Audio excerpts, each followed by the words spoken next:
बिस्मिल्लाहिर्रहमानिर्रहीम। सूरह तूर।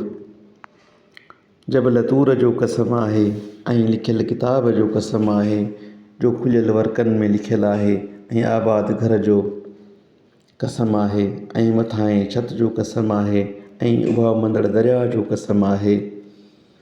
बेशक तुंहिंजे पालणहार जो अज़ाब ज़रूरु थियणो आहे, उनखे को बि टारण वारो कोन्हे। जंहिं ॾींहुं आसमान मौज हणी चुरंदो ऐं जबल चङी तरह हलंदा, तंहिं ॾींहुं उन्हनि कूड़ भाईंदड़नि लाइ ख़राबी आहे जेकी अजाई ॻाल्हाइण में रांदि कंदा आहिनि।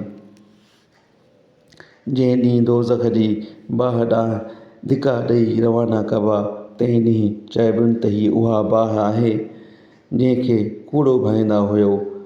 हीउ जादू आहे छा या अव्हीं नथा ॾिसो?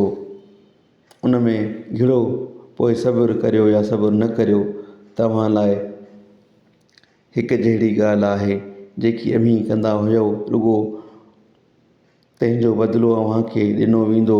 बेशक परहेज़गार बाग़नि ऐं नेमतुनि में हूंदा, जेका नेमत खेनि संदनि पालणहार ॾिनी तंहिंसां ख़ुशि हूंदा ऐं उन्हीअ करे ख़ुशि हूंदा जो संदनि पालणहार खेनि दोज़ख जे अज़ाब खां बचायो। चइबनि त उन्हीअ करे जो चङा कम कंदा हुओ। मज़े सां खाओ ऐं पियो, हिक ॿिए जे बराबरि विछायल तख़्तनि ते टेक ॾेई वेठल हूंदा ऐं खेनि वॾियुनि अखियुनि वारनि हूरुनि सां परणाईंदासूं, ऐं जिन ईमान आंदो ऐं संदनि औलाद ईमान आंदो ऐं संदनि रस्तो हलिया, तिन सां संदनि औलाद खे मिलाईंदासूं। पोइ खेनि संदनि अमलनि मां कुझु बि न घटाईंदासूं। सभु कंहिं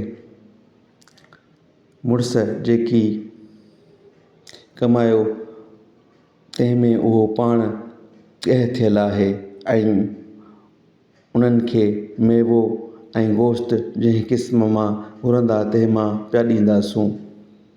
उते शराब जा प्याला हिक ॿिए खां पिया वठंदा, जंहिंमें न की बक बक हूंदी, न को गुनाह में पवणु हूंदो, ऐं वटनि अहिड़ा नींगर संदनि आस पास ख़िदमत लाइ पिया ईंदा वेंदा जो ॼण के उहे ढकियल मोती आहिनि, ऐं उन्हनि मां हिकिड़ा ॿियनि ॾांहुं पाण में पुछा करण लाइ मुंहुं कंदा, चवंदा त बेशक असीं हिन खां अॻु पंहिंजे घर वारनि में डिॼंदड़ हुआसीं, पोइ अल्लाह